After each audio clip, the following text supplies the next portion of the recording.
Semana Santa o santidad de vida. Como cada año, volveremos a ser testigos de los ritos que tradicionalmente se llevan a cabo en nuestro país idólatra por antonomasia, durante la celebración de la llamada Semana Santa. Para la mayoría de las personas será solo un buen periodo vacacional que habrán de disfrutar en la playa. Pero, para los hijos de Dios, ¿qué significa la Semana Santa?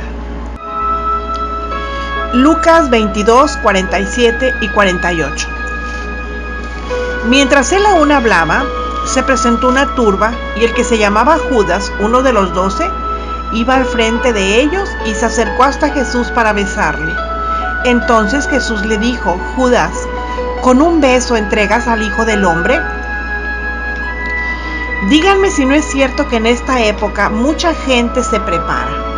Cada año nos atiborran de películas referentes a la pasión de Cristo, es decir, a la última cena, a la crucifixión, a la sepultura y resurrección.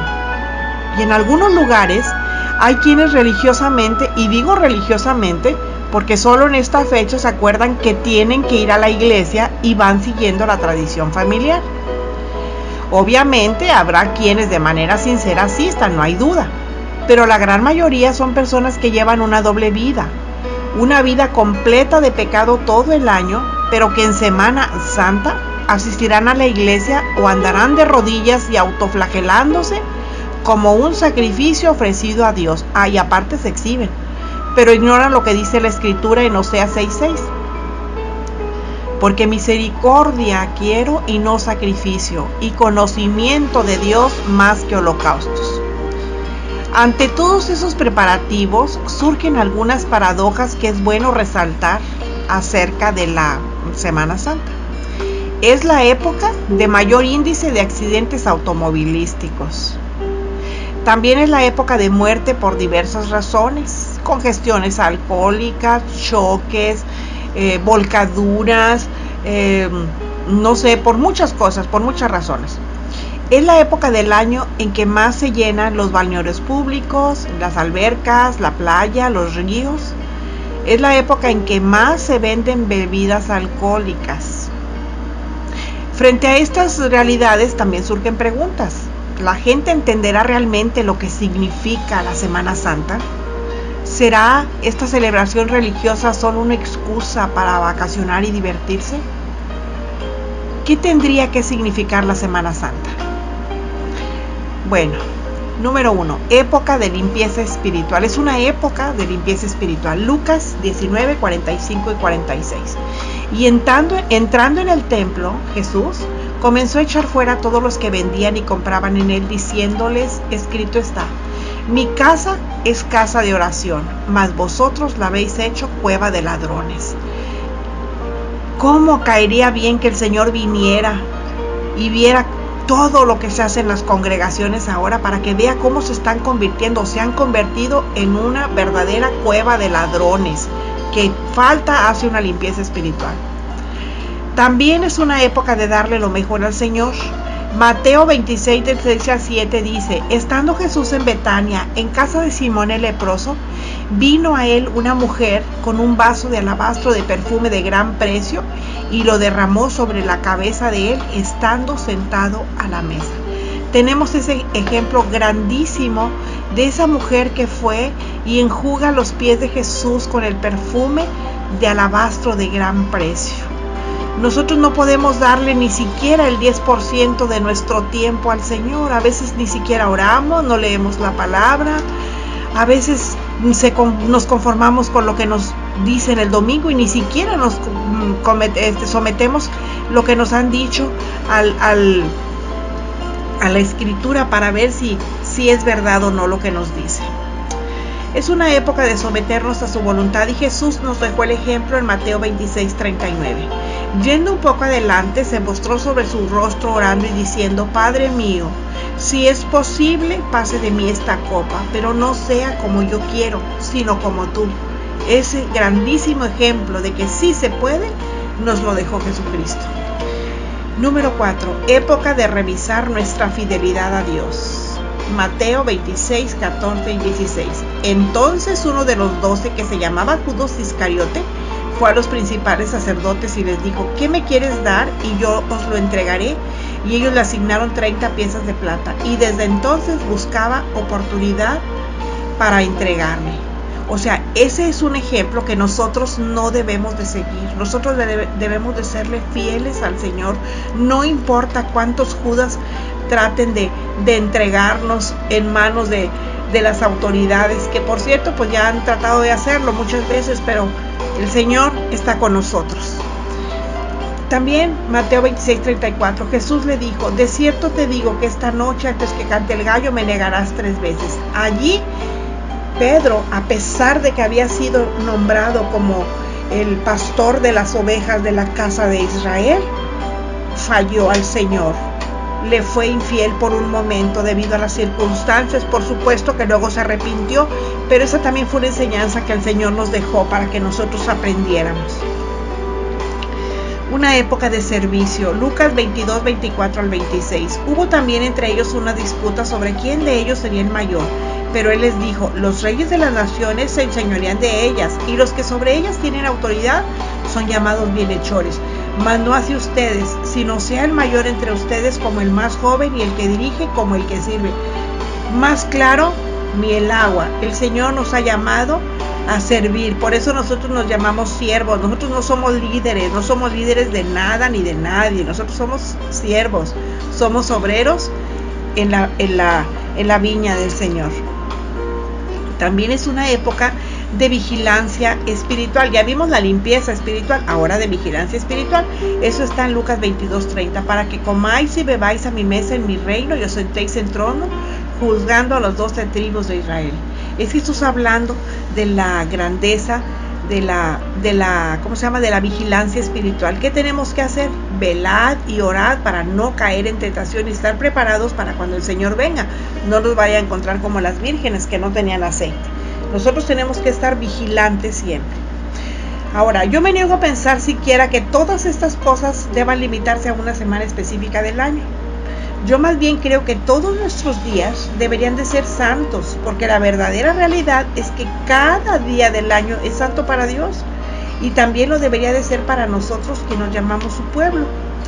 Juan 3:16 dice: porque de tal manera amó Dios al mundo, que ha dado su Hijo unigénito, para que todo aquel que en él cree no se pierda, mas tenga vida eterna. Nosotros que ya hemos confesado al Señor Jesucristo como nuestro único y suficiente Salvador, debemos dejar que el Espíritu Santo empiece a obrar en nuestra vida. Debemos hacer conciencia que su sacrificio fue para salvar a todo el que creyese en su nombre, pero no deben ser solo palabras en una oración de fe, sino más bien debe ser un estilo de vida. Analicemos nuestra vida. Sigamos dedicando tiempo a alimentar nuestro espíritu, a tener una relación directa con Dios por medio de la oración, ya que hay evidencias de las que nos habla la Biblia, y aún que estamos viendo que pronto vendrá por su iglesia. Y la pregunta es: ¿su iglesia está preparada para ser llevada por Él? Yo les invito a que despacio en su casa mediten en estas palabras de Mateo 24 y 2 de Timoteo 3 y comparen lo que dice la Escritura con lo que estamos viviendo. No seamos como las personas del mundo que aprovechan estas fechas para tomar vacaciones, que por supuesto no tienen nada de malo. Pero lo que no debemos hacer es dejar de lado a nuestro dador de vida eterna. Y que no olvidemos que el sistema de valores de Dios es distinto al sistema de valores del mundo, porque lo que es importante para el mundo no necesariamente es importante para Dios. Juan 10:10 dice: yo he venido para que tengan vida y para que la tengan en abundancia. ¿Por qué digo esto? Porque el valor que el mundo le da a Jesucristo, por quien celebran la Semana Santa, no es precisamente real. Ellos no saben que Él pagó por los pecadores para que pudieran tener vida y vida en abundancia.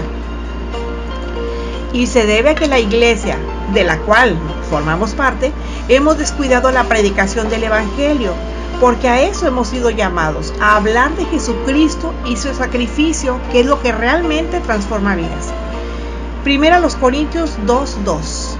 Pues me propuse entre ustedes no saber cosa alguna, solo a Jesucristo y a este crucificado. Si tuviéramos enfrente al apóstol Pablo y le dijéramos que estaremos en Semana Santa, bien ufanas, ¿verdad? Diciéndole, estamos en Semana Santa, y que él debería de hacer cosas que en las otras 51 semanas del año no hizo. Por ejemplo, que busque la santidad, que aprenda sobre la obra redentora de Cristo, que lea la Biblia, que tenga comunión con Dios. ¿Saben qué? Sería como decir algo que no tiene sentido, porque es precisamente lo que él nos enseñó que hacía, y no una semana, sino toda su vida. Por eso nos enseña a vivir una vida santa, una vida pía siempre.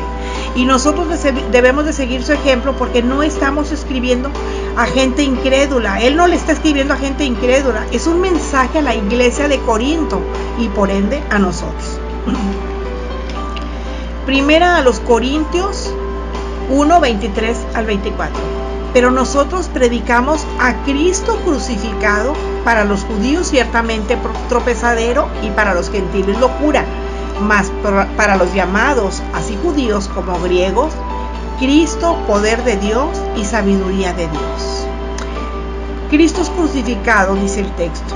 Esa es la única señal y sabiduría verdaderas. Este era el único mensaje que Pablo estuvo dispuesto a predicar, porque es el único que tiene poder para salvar a todos los que creen.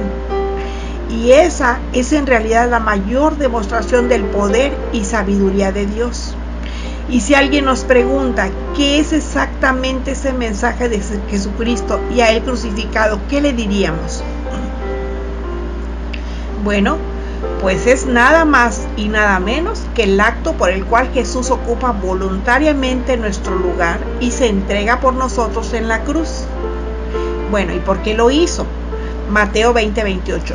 Para dar su vida en rescate por muchos. Cristo Jesús dio su vida en rescate por muchos, y por ese rescate obró una gran redención en nosotros. ¿Qué significa redención? Pues salvación. Ahora, ¿por qué? Por nuestra culpa. La redención de Cristo por nuestros pecados no fue cualquier cosa. Cuando creímos en Él, Él nos sacó de la inmundicia, nos dio la vida eterna, y eso es lo importante, porque no es saber de dónde hemos venido, sino dónde vamos a terminar, si en el cielo o en el infierno. ¿Sí? Justicia divina, por justicia divina. Todos sabemos que uno de los atributos de Dios es la justicia, y Él es severo y riguroso en su trato con el hombre. El Dios de la Biblia no es un Dios que deja sin castigo al pecador. No es el Dios de quienes creen que nuestras transgresiones son pecadillos, a lo que el Dios del cielo se hace que no ve y tolera. No, el Dios de Israel ha dicho de sí mismo, Él es Dios celoso. Y he aquí su propia declaración en Ezequiel 18:20. El alma que pecare, esa morirá. Con su sangre vertida, Jesucristo pagó el precio de nuestra culpa. ¿Por qué? Porque es imposible para nosotros saber lo grandes que fueron los tormentos de nuestro Salvador en el Monte de los Olivos. Lucas 22:44 dice, y estando en agonía oraba más intensamente, y era su sudor como grandes gotas de sangre que caían hasta la tierra. Por eso cuando leemos esto nos da una idea de la magnitud del precio que pagó por nuestros pecados. No debe haber sido nada fácil. Imagínense sudar gotas de sangre, pues eso es tremendo. Ahora, ¿para quiénes es la redención, o sea, la salvación? ¿Por quién murió Cristo? ¿Nosotros sentimos necesidad de Él? ¿Tenemos conciencia de pecado? Si es así, pues entonces Cristo murió por nosotros y somos salvos. Pero si decimos, como mucha gente dice, pues soy bueno, yo no le hago nada a nadie, es más, yo ni siquiera salgo de mi casa, entonces nos dice la Escritura en Lucas 5:32, o sea, Jesús hablando, no he venido a llamar a justos, sino pecadores al arrepentimiento. Mientras permanezcamos en estas condiciones, no hay salvación para nosotros, ni para nadie. Pero si estamos dispuestos a aceptar a Cristo como nuestro único Salvador, no solamente podemos ser salvos, sino lo que es mejor, tendremos la vida eterna. La única pregunta que debe preocuparnos es, ¿murió Cristo por nosotros? Y la única respuesta está en 1 Timoteo 1:15. Palabra fiel y digna de ser recibida por todos, que Cristo Jesús vino al mundo para salvar a los pecadores. Ojalá que nuestro nombre esté entre los pecadores, pero no entre los pecadores de compromiso, sino entre los pecadores que se sienten que lo son, entre los que lloran por la culpa, porque este es el verdadero significado de la Semana Santa. Yo les invito a que a partir de hoy demos el primer paso para que todos nuestros días sean verdaderamente santos. Recordemos que sin santidad nadie verá al Señor. Así que la Semana Santa para los hijos de Dios debe de ser recordar que la sangre derramada por Cristo en la cruz nos lavó de todo pecado, purificó nuestros corazones y nos hizo libres. Así que les deseo de todo corazón que esta semana sea una cascada de bendiciones para todos, pero que como pueblo cristiano no nos olvidemos del protagonista, nuestro amado Señor Jesucristo, quien es quien le da valor a nuestra vida. Y nuestra respuesta a Semana Santa o santidad de vida es, bueno, como en otras ocasiones les he dicho, eso es personal. Amén. Si te gustó, dale like para que más personas lo escuchen. Suscríbete y si haces clic en mi nombre, aparecerá la lista completa para que me sigas escuchando. No olvides dejar tus comentarios. Hasta la próxima, cuando volveremos a escuchar lo que dice el Señor.